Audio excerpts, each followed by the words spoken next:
የኔ ደካማ ጎን። አንተ ደግሞ በዛ ደካማ ጎን እየተጠቀምክ በስሜቴ እንደፈለክ ትጫወታለህ። ዳግም ታውቃለህ ግን በጣም ራስ ወዳድ እንደሆንክ። በሰው ስሜት የምትቀልድ ጨካኝ ሰው ነህ።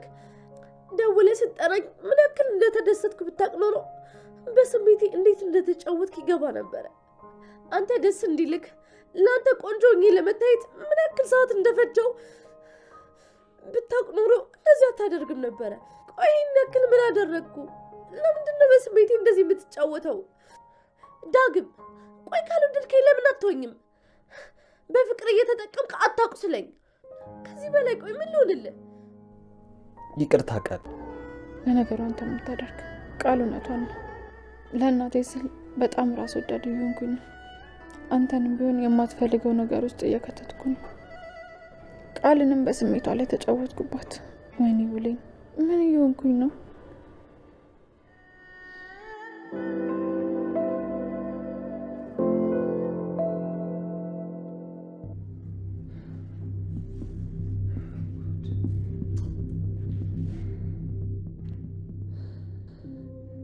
ቆይ አሁን በዚህ ሰዓት የት ሄዳ ነው የሚባለው? ወይኔ ሰላም፣ ወይኔ ሰላም። አልማዝ ላይ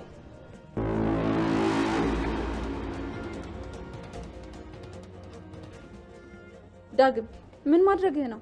ለምንድን ነው የማይሆን ነገር የምትናገረው? በአልማዝ ጉዳይ ምን አይነት ሁኔታ ውስጥ እንደገባችሁ እያወቅህ። በቃ ውጣልኝ፣ ውጣልኝ ብያለሁ። ውጣ።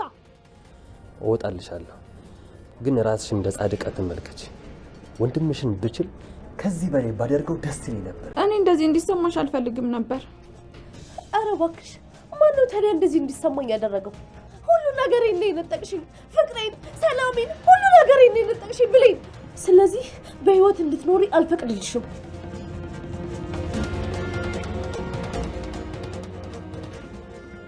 እገልሻለሁ።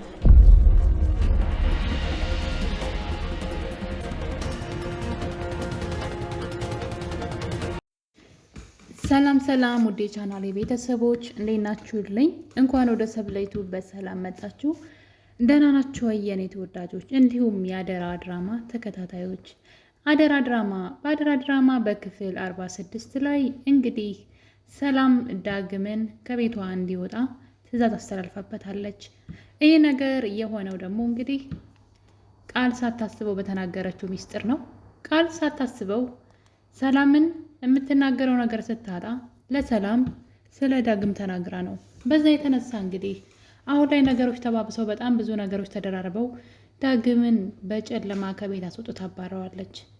ነገር ግን ለዚህ ነገር ሁሉ እንግዲህ በዋነኝነት ተጠያቂዋ ብሌንና ራሱ ዳግም ናቸው። በተለይ ደግሞ ብሌን በጣም ብዙ ሰው እናቷ ማን እንደሆነች እንንገርሽ እየተባለች አልፈልግም ብላ እንግዲህ ትክክል ባልሆነ መንገድ እናቷን ስትፈልግ በጣም ብዙ ሰዎችን ዋጋ እያስከፈለች ትገኛለች። በተለይ ደግሞ ቃል እንግዲህ ብሌን ላይ በጣም ብዙ ግፎችን አድርጋለች። ነገር ግን አሁን ላይ በጣም ነው እያሳዘነችኝ ያለችው። ምክንያቱም ቃልን ዳግምና ብሌን መጠቀሚያ እያደረጓት ነው። እንግዲህ ፍቅር በጣም ከባድ ነገር ነው። በዛ ላይ እሷ ዳግምን ነፍሷ እስኪወጣ ነው የምትወደው። ነገር ግን አሁን እሱና ብሌን ሆነው የብሌን እናት ታውቃለች እሷ ማንነቷን በሚል በልጅቷ ስሜት ላይ እየተጫወቱ ይገኛሉ። እንግዲህ እንደ ፍቅረኛ አክት እንዲያደርግና ፍቅረኛ መስሎ እንዲቀርባት ከዛ እንዲያውጣጣት ነበረ። በነገራችን ላይ ብልጥ ሰው አንዴ ብቻ ነው የሚሸወደው፣ በተደጋጋሚ አይሸወድም። ቃል እዚህ ቀደም ተሳስታ ያወራችው ወሬ ነበረ። እሱም ደግሞ ስለ አልማዝ ነው፣ ስለ ብሌን እናት። የብሌን ትክክለኛ ወላጅ አለመሆኗን የተናገረችው። እንዲሁ እንግዲህ ዳግም ቤቱ ወስዶ አስክሯት ስለነበረ ብሌንን አናድዳለሁ ብሎ በእርግጥ እሱ አስቦበት ነው። ከመጀመሪያውም እሷን አስክሬ እንግዲህ ይሄን እውነት መጀመሪያ የሰማሁትን እውነት እንደሆነ በማስረጃ አቀርባለሁ ብሎ ስላሰበ ነበር ይሄን ነገር ያደረገው። እና እንግዲህ ያኔ በስካር ውስጥ ሆና የተናገረችውን ነገር ራሱ እንኳ አልረሳችም። በመጨረሻም እንግዲህ ዳግም በቀጣይ ቀን ያንን ሚስጥር በስልኩ የቀረጸውን ድምፅ ለሰላም አሰምቶ እንግዲህ እኔ አላልኩም ብላ እንኳ ማስተባበል እንዳትችል አድርጓት ነበረ። ታዲያ ቃል አሁን በድጋሚ እንደዚህ ቀደሙ እንደሚወዳትና ከእሷ ጋር ጥሩ ጊዜ ማሳለፍ እንደሚፈልግ ሲነግራት ደስተኛ ብትሆንም ግን በጣም ተጠራጣሪ ሆናለች። ምክንያቱም ሰው አንድ ጊዜ ብቻ ነው ሊሳሳት የሚችለውና በተደጋጋሚ የሆነ ድንጋይ እንቅፋት ዝም ብሎ የሚመታን ከሆነ ችግሩ ከኛ ነው ማለት ነው። አንዴ ልንሳሳት እንችላለን። አንድ ጊዜ በፍቅር ልትሞኝ ትችላለች። ግን በተደጋጋሚ እንግዲህ ከሆነ ችግሩ ከእሷ ነው የሚሆነው ማለት ነው። እና እንግዲህ ቃል ይህን ነገር ምንም አልተመቻትም፣ የዳግም ተግባር ማለት ነው። ወደድኩሽ እና ከአንቺ ጋር ጊዜ ላሳለፍ ብሎ ቤቱ ከጠራት በኋላ ነገሮች ሁሉ እሷን በመጠጥ ወደ መጠጡ እየገፋፋ እሷን ነገሮችን እንድታወጣ ሚስጥሮችን እንድታወራ ማድረግ ስለነበረ ስራው። እናም እሷም ቀድማ ምንም ነገር ሳትጠጣ የፈለገ ብትወደው ይህን ነገር መጠንቀቅ እንደነበረባት ለራሷ እንግዲህ ተጠራጣሪ ሆና ነው የመጣችው። ምክንያቱም እዚህ ቀደም ያደረገው ነገር ነው። በነገራችን ላይ ይሄ ለሶስተኛ ጊዜ ነው። በባለፈው ክፍል ላይ ካያችሁ ሳሚ የአቶ በኃይሉ ፍላሽ ቃል ጋለ እዛ ፍላሽ ላይ ደግሞ እኔ ከባኃይሉ ጋር ሆኜ የሰራኋቸው ወንጀሎች አሉ። ቃል እነዛን ወንጀሎች እኔ ጋር ስትጣላ ለህግ ትሰጥና ታሳስረኛለች። እኔ ደግሞ መታሰር አልፈልግም። ስለዚህ ይህንን ነገር ቶሎ ብላችሁ ከቃል ሰርቃችሁ ብቻ ከእሷ መረጃውን አጥፉልኝ ብሎ ስለነበረ ያኔ እንግዲህ ዳግም ይህንን ስልት ነበር የተጠቀመው። በጣም በሚገርም ሁኔታ በጣም ብዙ ስልቶች እኮ አሉ።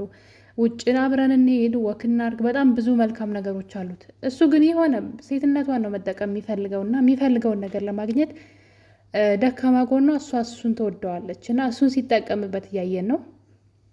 ያ ነገር ደግሞ በኋላ ዋጋ ያስከፍላል። ማንም ሰው የፈለገ ባይወደድ ባይፈቀር ይቀረዋል፣ ሰዎች በስሜቱ ከሚጫወቱና እንግዲህ ብሌንና ዳግም ቃልን መጠቀሚያ ሲያደርጓት እያየን ነው። ዳግም ብሌን በጣም ብዙ ጥፋት እንዳለባት እናውቃለን።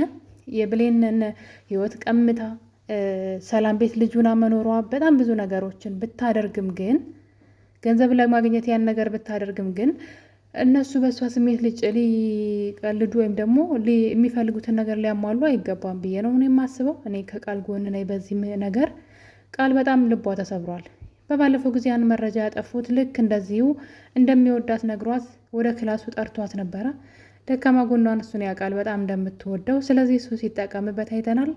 ነገሩም ተሳክቶላቸው እንግዲህ ያኔ ፍላሹን ከላፕቶፕ ላይ አጥፍታ ያለውንም ይዛ ወጥታለች ብሌን እና ቃል ለሆነ ሰው እንግዲህ ይህን ነገር ሰጥቼ ሳሚን ማሳሰር አለብኝ ብላ ስትፈልገው ነው ያጣችውና አስታወሰች።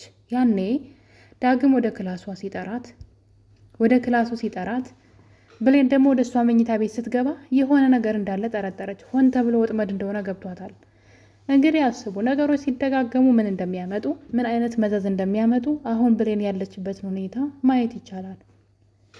እና ቃል እነዛን ነገሮች ተደራርበው የመጀመሪያው ጊዜም ደግሞ እንደዚሁ እሷን በመጠጥ እያሰከረ ሚስጥሯን ሁሉ እንድትናገር አድርጎ ሪከርድ አድርጎ በሰላም ፊት ሲያዋርዳት ስላየች በአሁኑ ነይ ሲላት ወዳ ብትሄድም ግን መጠንቀቅ እንደነበረባት አስባለች።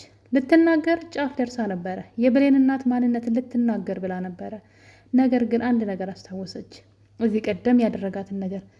በዛ ላይ ደግሞ እንደሚወዳት እየነገራት ግን የሆነ ጥቅም ከሷ ይፈልጋል እና ያን ነገር እንድታደርግለት በተደጋጋሚ አጥብቆ ይጠይቃታል። በመጨረሻም እንግዲህ ቃል ልትናገር ብላ ነገር ግን አንድ ነገር ስለጠረጠረች ለምንድን ነው አንተ ምን አስጨነቀህ? ለምን ትጠይቀኛለህ ስለዚህ ጉዳይ ብላው ነበር። እሱ ግን ለሰላም የነገርሻት ነገር በጣም አስቀይሞኛል።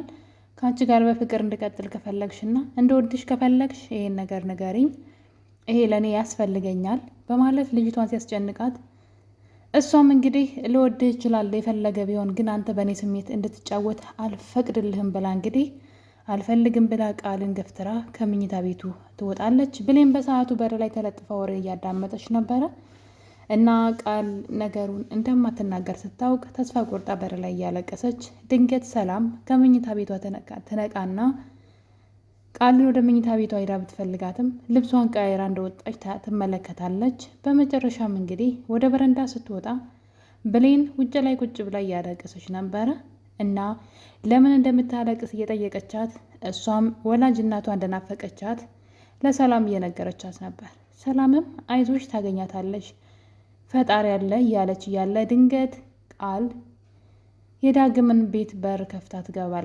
ትወጣለች። በዛ ሰዓት እንግዲህ ሰላም በጣም ትደነግጣለች። አንደኛ ዳግም ቤት እንዳይገባ ብላ ከልክላ ነበረ። ብሌን ግን በሌሊት እሱን ደብቃ ወደዛ እንዲገባና ከቃል ጋራ የመጨረሻ ምሽት እንዲያደርጉ በዛውም ደግሞ ዋናው እሱ ጋር እንድትሄድ የተደረገበት ያንን ሚስጥር እንድትናገር በመጠጥ እንዲገፋፋት ነበረ። ለዛም ነበር ዳግም ወደ ግቢ እንዲገባ ያደረገችው ብሌን ደብቃ፣ ሰላም ሳታውቅ ማለት ነው። እና ሰላም ባየችው ነገር እንግዲህ ተናዳ ቃል ላይ በጣም ተናዳባት ነበረ። የተናገረቻት ንግግር ራሱ ልብ ይሰብራል። እንግዲህ አንቺ በምርመራው ራሱ ልጅ እንዳትሆኝ ብላ እስክትመኝ ድረስ ማለት ነው። አስቡት። ምናልባት ዳግም ቃል የሰላም ልጅ ብትሆን የምር ብትሆን ይሄ ንግግሯ ሰላም እንዴት ሊቆጫት እንደሚችል ከባድ ነው። ምክንያቱም መቼም ልጅ ባትሆኝ ደስ ይለኛል እያለች ነው ሰላም። በጣም ነው ተስፋ የቆረጠችባት የተናደደችባት። እና ዳግም መቼም እንደማይወዳት እሷን እንደማይፈልጋት ተፈላጊ ሴት እንዳልሆነችም እየነገረቻት ነበረ። ይሄ ነገር በጣም ከባድ ነው። አስቡ እንግዲህ ከሰላም ይሄን ድምፅ ስትሰማ ዳግም ደግሞ መጠቀሚያ ሲያደርጋት፣ ታዲያ ቃል ምንስ ነገር ብታደርግ ይፈረድባታል እንዴ? እናም በዚህ ሰዓት እንግዲህ ቃል ወደ መኝታ ቤቷ ገብታ ነገሮችን ሁሉ ስታስታውስ ስታብሰለስል ነበረ። ይሄ ነገር ሁሉ ጀርባ እንግዲህ ብሌን እንዳለችበት ስታውቅ ብሌንን ማጥቃት ፈለገች። እንግዲህ በዚህ ሰዓት እሷ ስለምንም ነገር አታስብም፣ ምክንያቱም ስሜቷ ተጎድቷል። ስለዚህ ቃል ያላት አማራጭ በሌሊት ተደብቃ የብሌን መኝታ ቤት ትገባለች። ቢላ ይዛ ነበር የተቀመጠችው። ሰላምና ብሌን ደግሞ የሚያወሩትን ነገር ጨርሰው ሰላም ወደ መኝታ ቤቷ ትሄዳለች። ምክንያቱም ዳግም ተናዶ ተጣልተው ከቤት ወጥቶ ሄዶ ነበረ። ሰላም መጥፎ ቃላቶችን ዳግምን ስትናገረው ነበረ። ሰላም እሷ የዘራችውን ስህተት ረስታ አንተ እኮ ነፍስ ልታጠፋ የነበርክ ጨካኝ ሰው ነህ እያለች እንግዲህ ዳግምን ስትናገረው ዳግም የእሷን ስህተት ሲያስታውሳት ነበረ። ምነው ረሳሽው እንዴ? አልማዝን እንዴት እንደገደልሻት ረሳሽው እንዴ? እኔ ነው አንቺ እንደዚህ የምትናገሪ? በማለት እንግዲህ ዳግም ለሰላም አልማዝን እንደገደለቻት ሲያስታውሳት እያየን ነው።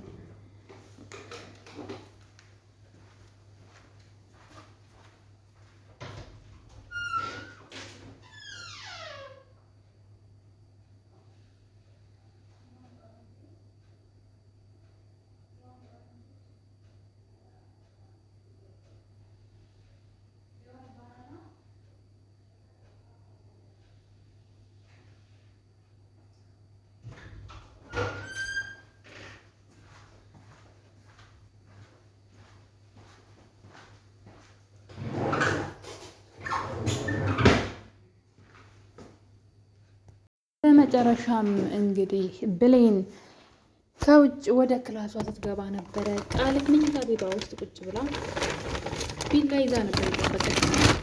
ያደረግሽ ነገር ሁሉ ዛሬ ዋጋ አስከፍልሻለሁ እያለች እንግዲህ ቃል ብሌን በጩቤ ለመውጋት እየሞከረች ነበረ።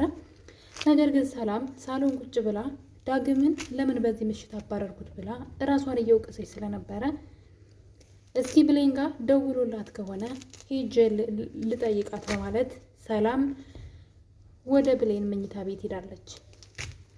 ቃል ደግሞ ዛሬ መጨረሻ ነው፣ ገድዬሽ የፈለገው ነገር ይሆናል በማለት የብሌን ደረት ላይ ደግሞ ቢላውን ልትሰካ እየተንደረደረች ነው። እንግዲህ በክፍል 47 ሰላም ለብሌን ትደርስላት ይሆን የሚለው አጓጊ ነው። ብሌን እናቷን ሳታገኝ እስከ ዛሬ ድረስ እንግዲህ እየተሰቃየች በሰው ቤት እንደዚህ አይነት ነገር ሊደርስባት አይገባም። እውነት ነው፣ ትልቅ ስህተት ሰርታለች።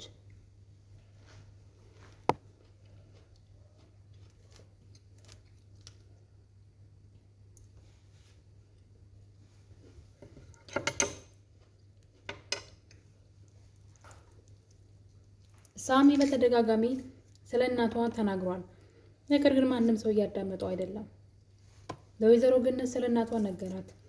ወይዘሮ ገነት እስካሁን ድረስ አልተናገረችም። ሌላኛዋ ደግሞ ሄለን ናት። ሄለን የት እንደገባች አይታወቅም። ለራሷም ሳይቀር ነግሯት ነበረ። ነገር ግን ልታዳምጥ አልቻለችም። ለሰላምም ነገራት። ሰላምም ልታዳምጥ አልቻለችም። እንግዲህ ሳሚ የአቅሙን ሞክሯል። ብሌን የሰላም ልጅ እንደሆነች በተደጋጋሚ ቢናገርም እስካሁን ድረስ ያደመጠው ሰው የለም እና እንግዲህ የአደራ ድራማ የክፍል 46 በጣም አስፈሪ ነው። እኛ ሁላችንም እንግዲህ ቃል እውነቱን ተናግራ ነገሩን ብሌንም እናቷን ሰላምን አውቃ ነገሩ ይቋጫን ብለን ስንጠብቅ ጭራሽ ሌላ መዘዝ እንግዲህ ሌላ ጥፋት ይዞ እየመጣ ሌላ መዘዝ ውስጥ ገብተዋል ማለት ነው። እሱም ቃል በእኔ ስሜት እናንተ ልትጫወቱ አትችሉም በማለት እንግዲህ ብሌን እንገላለሁ ብላ ተነስታለች። በዛ ላይ ሰላም ምርመራውን እየጠበቀች ትገኛለች። ምርመራው ሲመጣ እንግዲህ ጉዳቸው ይታወቃል። ለምን ቃል እዛ ቤት አሁንም ድረስ እንደተቀመጠች አልገባኝም። ምክንያቱም የምርመራ ወረቀት በፍጹም አይሳሳትም። ዶክተሩን የሆነ ነገር እስካላደረገው ድረስ አቶ በኃይሉ ወረቀቱን መቀየርም ማስቀየርም አይችልም።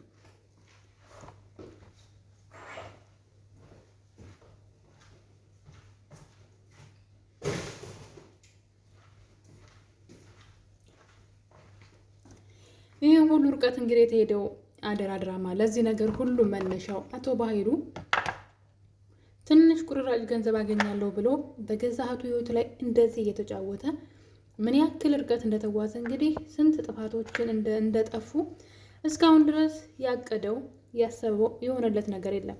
እንደውም በጣም ብዙ ችግርና መጥፎ ነገር ውስጥ ሲገባ ነው ያየነው አቶ በኃይሉና ምንም አይነት አዲስ ነገር የፈጠረው ነገር የለም። ነገር ግን እሱ በእህቱ ዘንድ መታመንና መወደድን እህቱን እንግዲህ አጣት ማለት ነው። ምክንያቱም እናትና ልጅን እያሰቃየ እናትና ልጅ አንድ ቤት እየኖሩ ነገር ግን ልጅቷ ሰራተኛ ሆና እናቷን በውጭ ትፈልጋለች እና እንደዚህ አይነት ግፍ ሲሰራ ኑሮ እንግዲህ በኃይሉ መቼም ደስተኛ ሊሆን አይችልም። እህቱንም ያጣል። መጨረሻውም እስር ቤት ነው የሚሆነው እንደ ስራውና በጣም ነው የሚገርመው። አደራ የተባለውን እንግዲህ አደራ ባይባል ራሱ በኃይሉ ለብሌን ልክ አባት አጎት እስከሆነ ድረስ እንደ አባት ነበር መሆን የነበረበት። ነገር ግን ነገሩ ተገላቢጦሽ ሆኖ ለገንዘብ ብሎ እንግዲህ በዚህ መጠን ብዙ ስህተቶችን ሰርቶ ለዚህ ነገር ሁሉ ተጠያቂው በኃይሉ ነው። በኃይሉ አደራውን በስርዓቱ ቢወጣ አደራውን እንኳን መወጣት ባይችል እህቱ ወደ ሀገር ስትመለስ ትክክለኛ ልጇን ቢነግራት ኑሮ ይሄ ሁሉ መዘዝ ባልመጣ ነበረ። ቃልም የማትፈልግ ለገንዘብ ብላ እንደዚህ አይነት የማትፈልገው ውጥንቅጡ የወጣ ህይወት ውስጥ አትገባም ነበረ። ብሌንም እንደዛው። ነገር ግን የበኃይሉ ክፋት እንግዲህ በጣም ብዙ ነገሮችን አበላሽቷል። እና ውድ ቤተሰቦቼ አደራ ድራማ እናንተስ እንዴት አያችሁት? ሀሳብ አስተያየታችሁን ኮሜንት ላይ ማስቀመጥ እንዳትረሱ። አደራ ክፍል 46 እንግዲህ ይሄን ይመስል ነበረ። በክፍል 47 ምን ይፈጠራል የሚለው በጣም አጓጊ ነው። በተለይ የብሌንና የቃል ጉዳይ